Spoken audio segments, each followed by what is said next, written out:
Paz do Senhor, pastor e qualquer algum outro irmão que porventura venha acessar esse vídeo. O texto que eu vou ler e brevemente comentar, está no livro de Mateus, capítulo 9, versículo de número 9. Diz assim: Saindo Jesus, viu um homem chamado Mateus sentado na coletoria e disse-lhe: Siga-me. Mateus levantou-se e seguiu. Então eu peço a Deus que me dê o discernimento e a sabedoria para entender o que Ele quer dizer na sua palavra e que seja possível a mim explicá-la para que outras pessoas possam ser abençoadas com o mesmo conhecimento, o mesmo discernimento que Ele me tem concedido. Que assim seja. Bom, aqui a gente vê uma passagem na qual Jesus está andando com seus discípulos e ele encontra um coletor de impostos, né? O coletor de impostos naquela época ele era um funcionário de Roma, né, do governo, só que ele era cidadão judeu. Na verdade, ele tinha cidadania judaica. Então eles eram muito mal vistos, porque eles, na condição de judeus e de servos de Roma e funcionários do governo romano, eles cobravam impostos e muitas vezes até de forma ilegal. Impostos além do que deveria ser cobrado para oferir renda, oferir lucro naquilo em que já era pesado para o povo pagar e ter que cumprir. Então Jesus chega naquela coletoria, naquele lugar onde o povo tinha que pagar os seus impostos, chama a um homem chamado Levi, Mateus, e diz: segue-me. E ele prontamente se levanta e segue a Jesus. A prática do discipulado na época de Jesus era algo bem comum, na verdade, tanto no mundo judaico, no cotidiano judaico, como também grego, né? A gente sabe. E aquele povo, naquela cultura, acreditava que talvez a melhor forma de se aprender era pelo exemplo, sim, e pela indagação, né? Se expor às dúvidas. E era por isso que se tinha o costume dos discípulos seguirem o seu mestre, aonde ele ia, né? onde ele porventura fosse. E já no contexto judaico, a gente vê que isso era muito comum e começava desde cedo no cotidiano das crianças, né? Para você ter ideia, os meninos de Israel, né, as crianças judias, eles, a partir dos 6 anos, eles já começavam a estudar a Torá, começavam a estudar as escrituras, né? Aos 10, eles iam para um segundo passo, né? Como o nosso Fundamental 1, quando eles passavam para o Fundamental 2, ou melhor dizendo, a segunda etapa de aprendizagem, eles aos 10 anos eles já tinham a Torá decorada, né? Então eles já tinham aí pelo menos os 5 primeiros livros da Bíblia, como a gente conhece, decorado. E apenas esses alunos que se destacavam, que evoluíam, que de certa forma eles iam melhor do que os demais, né? Apenas os melhores eles seguiam, né, para a escola secundária. E lá eles começavam a aprender não só mais a Torá, né, mas também começavam a ler o Talmud, começavam a ler o costume judaico, os comentários, o que é que os rabinos eles falavam a respeito daquela dos 5 primeiros livros, das palavras de Moisés e tudo mais. E quando eles iam avançando aos 14, 15 anos de idade, também só os melhores, né, nessa peneira estudantil, nessa peneira de aprendizagem, eles atingiam, né, a maturidade, e esses melhores, eles seguiam os rabinos, os melhores rabinos da época, os rabinos de renome, e eles passavam a caminhar junto com os rabinos e a aprender no dia a dia, no cotidiano, a como se comportar e como botar em prática a Torá, né?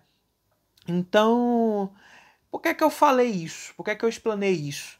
Porque Jesus já tinha seus 30 anos, né, pelo que se acredita, e como eu falei, esse contexto do discipulado, ele se iniciava muito cedo. E essas pessoas a quem ele estava chamando, e Levi é só uma delas, mas antes mesmo do próprio Levi, a gente vê Jesus chamando a Pedro, chamando a João, chamando demais apóstolos, né? E todos eles já tinham idade avançada. Talvez o mais novo fosse o João, né? Que deveria ter aí cerca de 13 a 14 anos, talvez. Mas o Pedro, por exemplo, já era um homem casado. Então, o que intriga no discipulado de Jesus é que Jesus nem era um rabino propriamente dito, reconhecido pelos rabis daquela época, pelo sinédrio daquela época, mas Jesus oferece àquele povo uma aprendizagem, um discipulado que é superior ao discipulado terreno, à aprendizagem terrena. E o que nos intriga e o que nos chama a atenção é o fato dele chegar para Levi e chamar, pedir que ele o seguisse. E Levi, como diz a palavra aqui no versículo 9 do capítulo 9 de Mateus, Mateus levantou-se e seguiu. Então a ideia que é passada no texto é que Levi, Mateus, ele prontamente deixa o que está fazendo e segue. E aí entra o primeiro questionamento que a gente faz a si próprio, o que nós fazemos a nós mesmos, o questionamento que a gente faz à Escritura. O que é que levou aquelas pessoas, aqueles discípulos, porque Jesus não teve só 12, né?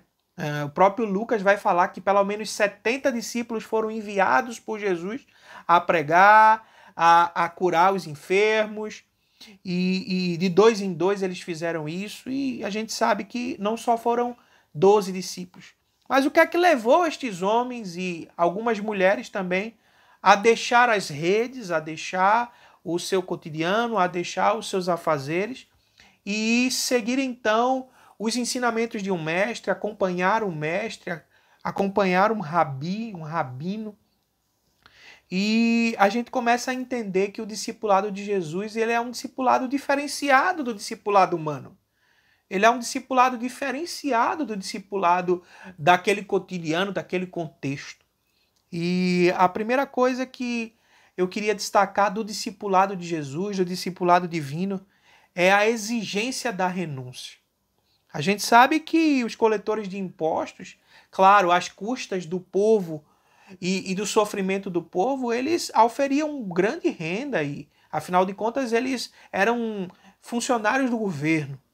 E eles tinham, sim, uma condição de vida abastada, a exemplo de Zaqueu, né, que era um homem, de certa forma, desonesto, e com isso ele conseguiu auferir grandes propriedades. Então, Levi ele não foi chamado só a andar do lado de Jesus, mas Levi, como todos os demais apóstolos, discípulos e todos aqueles que algum dia queiram e intentem seguir a Jesus, precisam entender que o discipulado de Jesus, ele exige em primeira instância a renúncia. O próprio Jesus foi que disse: aquele, pois, que quiser vir após mim, negue-se a si mesmo, carregue a sua própria cruz e me siga. Então, é necessário primeiro uma negação de si mesmo. É necessário primeiro uma renúncia de si mesmo. É necessário que a gente busque os interesses celestiais, os interesses daquele a quem a gente segue, aquele a quem a gente anda, aquele com quem a gente anda, na verdade, aquele a quem a gente aprende, com quem a gente aprende. É necessário renúncia, e Mateus teve que renunciar primariamente, tá? Primariamente as suas regalias de ser um funcionário do império. E um outro detalhe que a gente tem que perceber é que o discipulado de Jesus ele é sacrificial. Não é um discipulado comum. Você tem que entender, eu tenho que entender, nós temos que entender que o discipulado de Cristo, o discipulado divino, ele é um discipulado sacrificial. Como eu falei, tem que negar a si mesmo, tem que carregar a cruz e tem que segui-lo. No Sermão do Monte, ele disse que bem-aventurados são aqueles que padecem, são aqueles que sofrem por causa do Evangelho, por causa da verdade. Porque, como disse Jesus, ele foi perseguido por causa da verdade e vão perseguir também a todos quantos intentem e queiram viver a vida pautada na verdade, pautada na vontade de Deus. Então, o chamado de Jesus Cristo, o discipulado de Jesus Cristo, ele é um chamamento ao sacrifício. Jesus disse que o grão do trigo, quando cai na terra, se ele não morre, ele não germina, ele não frutifica, ele não floresce. Mas se o grão do trigo, ao cair na terra, se ele perecer, se ele morrer, ele vai germinar e vai nascer e vai dar muitos frutos. Ele também disse, o nosso Salvador falou que aquele, pois, que quiser ganhar a sua vida, perdê-la-á. E aquele que entregar a sua vida por amor a Cristo, ganhá-la-á ou achá-la-á, melhor dizendo. Então, o discipulado de Cristo é um chamamento ao sacrifício. É um chamamento à entrega sacrificial e entrega deliberada da sua própria vida. E, por fim, o discipulado de Jesus não é um discipulado terreno. As garantias às quais Jesus nos concede são garantias eternas, são garantias que não são daqui da terra. Ele nos promete que se nós não ajuntarmos tesouros aqui na terra, onde a traça pode corroer, aonde a traça pode consumir, aonde os ladrões podem roubar, nos é garantido que nós estaremos ajuntando tesouros no céu. Um outro exemplo do discipulado de Cristo é aquele jovem rico que disse a Jesus que queria segui-lo e Jesus disse, então vai, pega tudo que tu tens, entrega àqueles que precisam, aos necessitados e siga-me. Se é ser meu discípulo que você deseja, se é caminhar comigo que você deseja, então você vai precisar renunciar às suas posses, vai precisar sacrificar o seu eu, e então você estará apto a me seguir. E bem sabemos que não foi possível a ele segui-lo, porque o discipulado de Cristo, ele não é terreno. Você não pode estar pegado no que é terreno para seguir esse discipulado, para seguir esse chamamento. Então, meus irmãos, para finalizar, eu queria fazer uma conclusão. A primeira conclusão que eu quero tirar é de que se nós estamos mesmo dispostos a seguir esse discipulado, se estamos mesmo dispostos a abandonar as redes, a deixar a coletoria, a deixar as nossas posses, nós temos que entender o nível de exigência do chamamento de Cristo. O nível de exigência do vem me segue, do deixa as redes e vem, farei de vós pescadores de homens. O nível de exigência que Jesus recobra de nós. E além de ser muito sério essa exigência, o nosso Cristo também nos ensinou que a gente precisa ponderar se nós estamos capazes de ir até o final.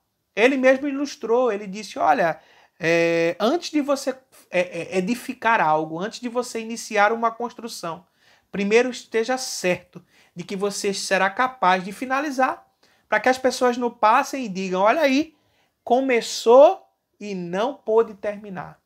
Então, se alguém está disposto a entrar na causa do Evangelho, se está disposto a seguir os ensinamentos de Jesus e a vida de Cristo, a vontade de Deus, tem que estar disposto a ir até o final. Outra ilustração que ele usou foi o trabalhador do campo. Quando bota a mão no arado, naquele instrumento de lavrar a terra, quando ele inicia a arrastar aquele arado, ele não pode olhar para trás, porque se ele olha para trás, o rumo do arado, a retidão do arado, fica para fora. Então, se alguém, pois que inicia a sua caminhada, inicia as suas atividades, não pode desistir. A minha oração é que nós estejamos aptos, que estejamos desejosos e que Deus nos capacite para que nós possamos ser discípulos, talmides de Jesus, não na figura humana nem da forma humana, mas nesse discipulado celestial que nos conduzirá até o centro da vontade de Deus e até o céu, que esse é o nosso alvo. Que Deus nos dê essa capacidade, no nome de Jesus.